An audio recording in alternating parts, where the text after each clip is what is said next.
Praise the Lord. இன்னைக்கு ஏசப்பா உங்களை பார்த்து சொல்கிற வார்த்தை என்ன அப்படின்னா, கர்த்தருடைய ஆவி எங்கேயோ அங்கே விடுதலை உண்டு. ஆமீன்.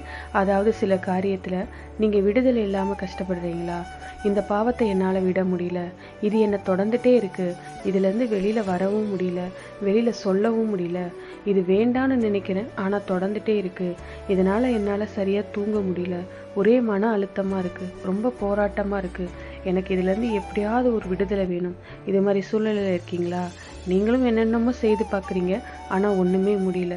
ஆனால் ஆண்டவர் நமக்கு ஒரு முக்கியமான ஆயுதத்தை தந்திருக்கிறார். அதுதான் பரிசுத்த ஆவியானவர். அவர் நம்ம மீது இறங்கி வந்துட்டா விடுதலை உண்டாகும். ஆவியானவரால் விடுதலை.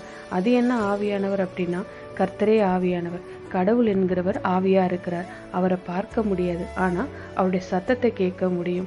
ஆவியா இருக்கிறாரு, சரியா? அவர் ரொம்ப பிரகாசமானவர். அவர் பரிசுத்த ஆவியானவராக நமக்குள்ள வாசம் செய்கிறார். அப்போ நாம ஆண்டவரிடத்துல அந்த பரிசுத்த ஆவியால என்னை நிரப்பும், என்னை ஆட்கொள்ளும்னு தாகத்தோடு கேட்கணும். நீங்க அப்படி கேட்டீங்கன்னா தேவன் தம்முடைய ஆவியை நமக்குள்ள அனுப்பி ஒரு விடுதலை தருவார். எல்லாவற்றிலும் விடுதலை. எந்த காரியத்திலும் நீங்க அடிமைப்பட்டு இருந்தாலும் சரி, உங்க சமாதானம், சந்தோஷம் எல்லாமே பாதிக்கப்பட்டுரும். அப்படிதானே? ஒரு முழு விடுதலை இருந்தால் மட்டும்தான் நீங்க எப்பவும் சந்தோஷமாகவும் சமாதானமும் இருக்க முடியும். இப்போ உங்களுக்கு எந்த காரியத்துல விடுதலை தேவை?